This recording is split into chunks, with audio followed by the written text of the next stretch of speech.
चरण सिंह के जाते ही मैंने मामलात पर गौर किया और वहां से हट जाने का फैसला कर लिया। हमने साहिब खाना से एक ज़रूरी काम के सिलसिले में माजरत की और ट्रेन के ज़रिए दिल्ली की तरफ चल दिए। हम तीनों उस वक्त खासे मुअज़्ज़ज़ नज़र आ रहे थे। बादियों नज़र में यही दिखाई देता था कि हम तीनों कोई आला अफसर थे। जसमुनत ज़्यादा पढ़ा लिखा नज़र नहीं आता था, वो बहरहाल सीनियर था। उसे सारे भारत का चप्पा चप्पा ज़बानी याद था। गाड़ियों के नाम, उनके औकात रवानगी, रास्ते और मशहूर शहरों के होटल वगैरह। जसवंत ने एक कुल्ली को नजराना देकर फर्स्ट क्लास की 3 टिकटें हासिल कर लीं और थोड़ी देर बाद हम तीनों अपनी अपनी सीटों पर रवानगी के मुंतज़िर बैठे थे। करीबन 1 घंटे की जानलेवा इंतज़ार के बाद गाड़ी में हरकत पैदा हुई और आहिस्ता आहिस्ता उसने रफ्तार पकड़ ली। दौरान सफ़र हम दोनों अपने साथी को पाकिस्तान पहुंचाने के लिए महफूज सरहद ढूंढते रहे, क्योंकि इस बात का तो हमें बखूबी इल्म था कि पंजाब से सरहद अबूर करना दानिस्ता खुदकशी करने वाली बात थी। एक तो पहले ही वहां फौजों की खासी तादाद मौजूद थी, फिर इस खबर के फैलते ही तमाम मुतलका एजेंसियों ने सरहद के गिर्द अपना जाल बुन लिया होगा और उनके चप्पे चप्पे पर नजर होगी। हमारा इरादा राजस्थान या सिंध की तरफ से सरहद अबूर करने का था। हतमी फैसला मुझे ही करना था, इसलिए मुझ पर खासी जिम्मेदारी आयद होती थी। करीबन 3-4 घंटे के मगजमारी के बाद बिलआखिर हमने राजस्थान की एक दानिश में इंतहाई महफूज जगह का इंतखाब कर लिया था और अब हम आने वाले हालात के मुंतज़िर थे। दिल्ली तक हम में से कोई भी बमुश्किल 1 घंटे से ज़्यादा ना सोने पाया था। हम कपूरथला से चंडीगढ़ और अम्बाला होते हुए करनाल से गुजरकर दिल्ली पहुंचे थे। ये लंबा और खासा उलझा हुआ रास्ता भी जसवंत की ज़हनी इख्तिराह थी। इस तरह हम मेन लाइन से हटकर सफ़र कर रहे थे और खासे महफूज थे। जसवंत के पास अपना ज़ाती पिस्तौल मौजूद था, जबकि मैंने और हमारे नए साथी ने ऑटोमेटिक पिस्तौल अपने स्मगलर दोस्त से हासिल किया था। हमने अपनी दास्त में हर कदम फूंक फूंक कर उठाया था, लेकिन एक बुनियादी गलती हमसे ये हो गई कि हमारे दिल्ली जाने की इत्ला इन लोगों को हो चुकी थी। यहाँ हमें चरण सिंह का भाई छोड़ कर गया था। हादसा ये गुजरा कि हमारे फरार होते ही वहाँ से पुलिस के एक DSP का गुजर हुआ, जो मामूल की कार्रवाई के मुताबिक गश्त पर था। बस के मुसाफिरों ने शोर मचाया और तमाम वाक़या की इत्ला कर दी। कुछ लोग चरण सिंह को पहचान गए थे। उन्होंने हमला आवरों में उसकी मौजूदगी की निशानदेही भी कर दी। दूसरी तरफ फरार कराया जाने वाला मुल्जिम कोई मामूली मुल्जिम नहीं था। जैसे ही DSP ने वायरलेस के जरिए उसके मंदरजात से हेडक्वार्टर को आगाह किया, इंडियन पुलिस के ईवानों में जलजला तारी हो गया। यकलख्त जैसे वो नींद से बेदार हो गए। चंद मिनट के अंदर ही भारतीय खुफिया पुलिस की तमाम एजेंसियां हरकत में आ गईं। चरण सिंह को गिरफ्तार करना या उसे कुछ उगलवा लेना खालिजी का खेल नहीं था।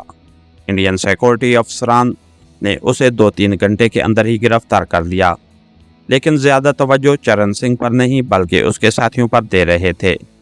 चरण सिंह सिर्फ दलेर स्मगलर था, सियासतदान तो था नहीं। फिर सिखों की रवायती बेवकूफ़ी भी आड़े आई। उसने फरार के मंसूबे में अपने 5-6 और साथियों को भी शामिल कर लिया, जिन्हें हमारे कपूरथला तक मरहलावार पहुंचने का इल्म था।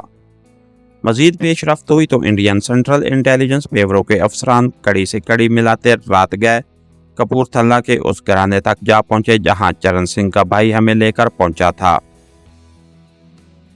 केस अगर पुलिस के हाथों तक होता तो वो लोग गुरदासपुर के इर्द गिर्द ही टकरे मार मार कर थक जाते, लेकिन मामला चूँकि ज़्यादा ही संजीदा था और इंडियन IB ने राफ फौजी इंटेलिजेंस की हंगामी मदद हासिल कर ली थी, उसी लिए उन्हें इतनी कामयाबी हुई। रा के अफसरान ज़्यादातर KGB के तरबियत याफ्ता होने की वजह से जदीद साइंटिफिक जासूसी निज़ाम अपनाए हुए थे। कपूरथला के मेज़बानों के तो वहमो गुमान में भी ये बात नहीं थी कि उनके मेहमान कौन थे। उनके नज़दीक तो हम चरण सिंह के मेहमान होने की वजह से वाजिबुल एहतराम थे। उसी लिए उनका एक आदमी हमें स्टेशन तक छोड़ गया।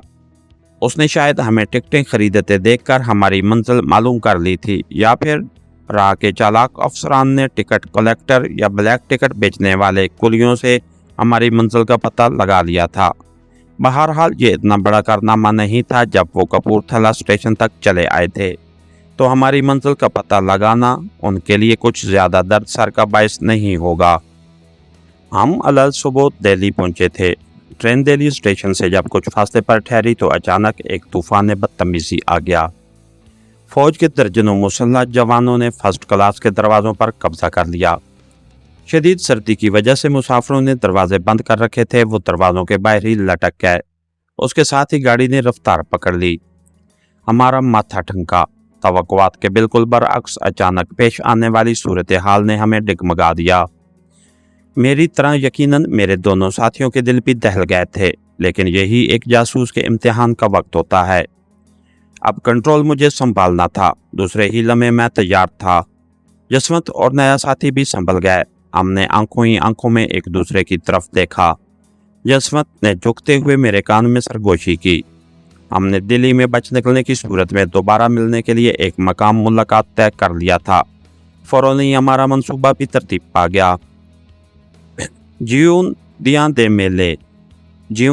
मेले सजनों, जसवंत हमारी तरफ देखकर मुस्कराया। फी अमान अल्लाह, मैंने और दूसरे साथी ने सरगोशी की। वो हमसे अलहदा होकर बड़ी फुर्ती के साथ डब्बे के अंदर ही अंदर चलता हुआ गायब हो गया। हम दोनों ने अपनी जेबों में रखे पिस्तौल थपथपाए और एक दूसरे का हाथ गर्मजोशी से दबाया। पिस्तौल हमारे पहने हुए कोटों की जेबों में मुंतकिल हो गए थे और बवक्त ज़रूरत हम उनसे कोई भी काम ले सकते थे, हत्ता कि एक दूसरे को शहादत से भी सरफराज कर सकते थे, जो हमारा आखिरी हरबा था। अपनी सीटें हमने छोड़ दी थीं और दोनों एक दूसरे के साथ लगे डब्बे के प्लेटफार्म की मुखालिफ सम्मत खुलने वाले दरवाजे से आन लगे। स्टेशन नज़दीक आ जाने की वजह से डब्बे में खासी हलचल हो रही थी। हर कोई अपनी अपनी फिक्र में था। चंद मिनट के लिए लोगों ने सिपाहियों के इस तरह अचानक डब्बों के दरवाजे संभालने का नोटिस ज़रूर दिया था, लेकिन अब उनको ज़्यादा फिक्र अपनी और अपने सामान की थी। स्टेशन के सिग्नल नज़र आते ही हमारे दिलों की धड़कन मज़ीद तेज़ हो गई। आपने तसव्वुर की आंख से हम प्लेटफार्म को घेरे में लेने वाली पुलिस को देख सकते थे। मंसूबे के मुताबिक गाड़ी की रफ्तार आहिस्ता होते ही मैंने दरवाजे में लगे शीशे को नीचे गिरा दिया। बाहरी हैंडल को पकड़े एक फौजी लटकता नजर आ रहा था। कुल्फी जमाने का इरादा है क्या महाराज? मैंने उसके मुतवज्जो होते ही कहा। अंदर आ जाइए कहते हुए मैंने दरवाज़ा खुलने वाला बोल्ट भी गिरा दिया।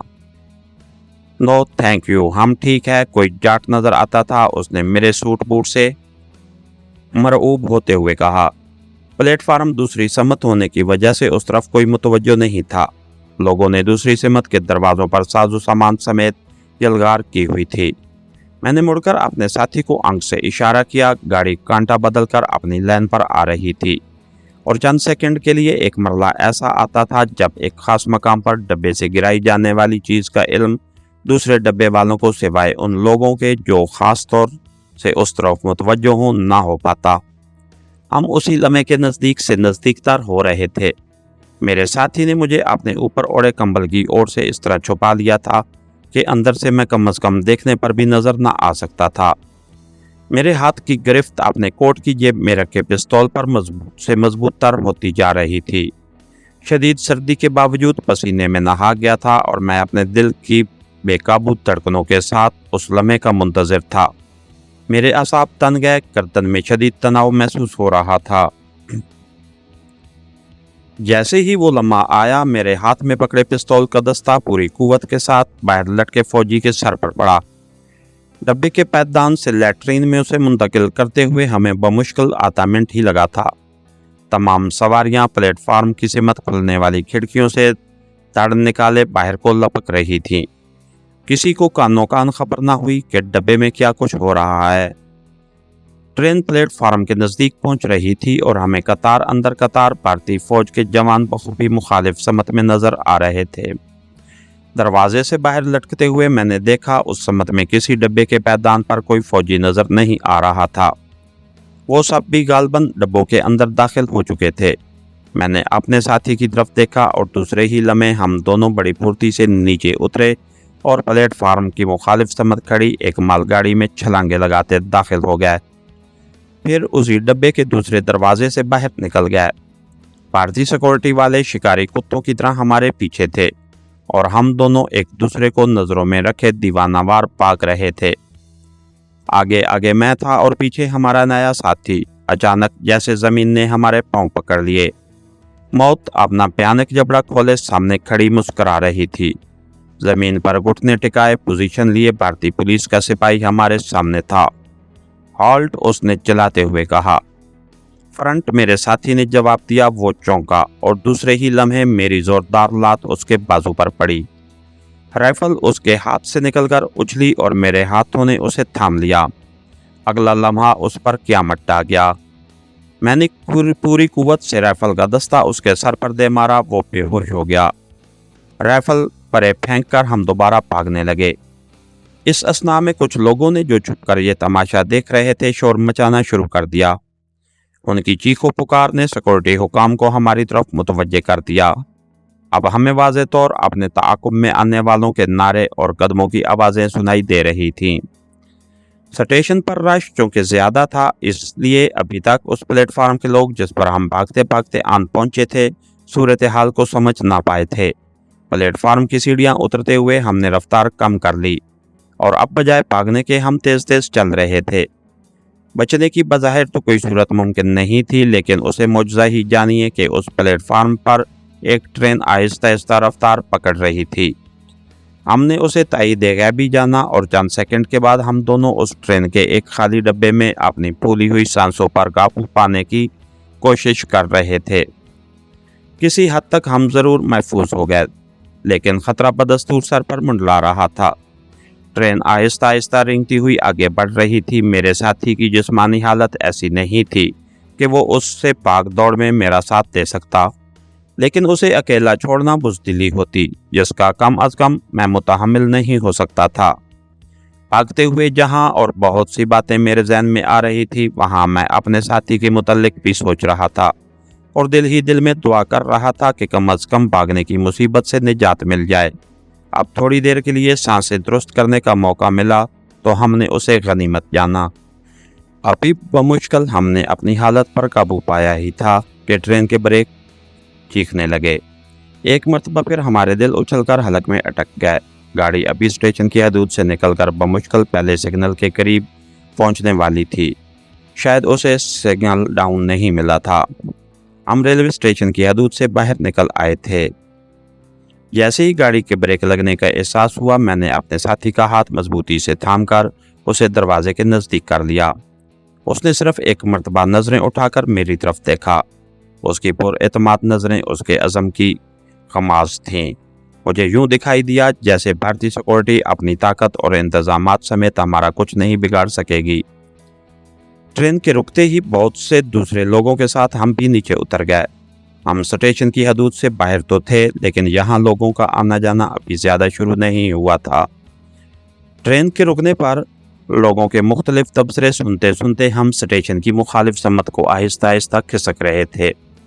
हम मामूल की रफ्तार से चल रहे थे ताकि किसी को हम पर शुबा ना हो सके। रेलवे लाइन के करीब वाक़या सड़क हमारी जाए पनाह थी। यहाँ से मुख्तलिफ सवारियाँ गुजर रही थीं। दिल्ली की ज़िंदगी आहिस्ता आहिस्ता बेतार हो रही थी। अभी हम सड़क से कुछ फासले पर थे कि फ़ौज के 2 ट्रक स्टेशन की सिमत से आते दिखाई दिए। दोनों ट्रक उसी तरफ आ रहे थे। हम थरा कर रह गए। फरार की तमाम राहें मसदूद थीं। हमारे अलावा सड़क के नज़दीक और कोई नहीं था और हम ट्रेन की मुखालिफ समत में सफ़र कर रहे थे। कोई बेवकूफ़ शख्स भी बखूबी अंदाज़ा लगा सकता कि हमारा ताल्लुक़ ट्रेन के मुसाफिरों से है। और तो कुछ न सूझा, हमने बड़ी तेज़ी के साथ अपना रुख बदला और आहिस्ता आहिस्ता बोझल कदमों के साथ ट्रेन की तरफ चल दिए। ट्रक जूं जूं नज़दीक आते जा रहे थे, हमारे दिल की धड़कनें तेज़ हो रही थीं। अचानक मेरे साथी को एक तदबीर सूझी। वो रेलवे लाइन के नज़दीक उगी कुदरती घास के करीब पेशाब के बहाने बैठ गया और यही अमल मैंने भी दोहरा दिया। आने वालों ने बजाय शॉर्टकट इस्तेमाल करने के रेलवे लाइन के मुतवाज़ी अपना सफ़र जारी रखा और गाड़ी के इंजन के करीब पहुंचते ही दोनों ट्रक रुक गए। दर्जनों जवान छलांगे लगाते बाहर को लपके वो इस तरह गाड़ी की तरफ राइफलें ताने बढ़ रहे थे जैसे उस पर हमला करने जा रहे हों। हम उन्हें नज़र नहीं आए थे या उन्होंने जानबूझकर हमें नज़रअंदाज कर दिया था। उसका अंदाज़ा तो हम न कर सके, लेकिन अपनी तरफ से उनकी गफलत को मैंने ताईद भी जाना। میں نے اپنے ساتھی کو مخصوص اشارہ کیا اور سڑک کی سمت چلنا شروع کر دیا۔ وہ چپ چاپ بیٹھا رہا۔ جب میں قریباً 10-12 گز دور چلا گیا تو وہ بھی میرے پیچھے پیچھے آنے لگا۔ میں دل ہی دل میں خدا سے دعا کر رہا تھا کہ ٹرین کے مسافروں میں سے یا آنے والے فوجیوں میں سے کوئی ہماری حرکت کا نوٹس نہ لے۔ تڑکتے دل اور ڈگمگاتے قدموں سے ہم کسی نہ کسی طرح سڑک پر پہنچ ہی گئے۔ میں نے وہاں کسی سواری کا انتظار کرنا مناسب نہ سمجھا اور ایک نزدیکی راستے کا رخ کیا۔ قریب ہی ایک مندر سے بھجن کی آوازیں سنائی دے رہی تھیں۔ فوجیوں نے بڑے منظم طریقے سے ٹرین کو گھیرے میں لے رکھا تھا۔ ان کے کچھ افیسر مختلف ڈبوں میں ہمیں ڈھونڈتے پھر رہے تھے اور ہم ان کی پہنچ سے دور مندر کے نزدیک اپنی خستہ حالی کا جائزہ لے کر یہ اندازہ لگا رہے تھے کہ ہمارا اندر جانا مناسب ہے یا اسی طرف سفر کرتے رہنا۔ اس کے ساتھ ہی ہماری آج کی ایپیسوڈ کا اختتام ہوا۔ کہانی گار چینل کو لائک کیجئے، سبسکرائب کیجئے اور بیل آئیکن کو پریس کر دیجئے تاکہ ہر آنے والی نئی ویڈیو آپ تک بر وقت پہنچ سکے۔ شکریہ۔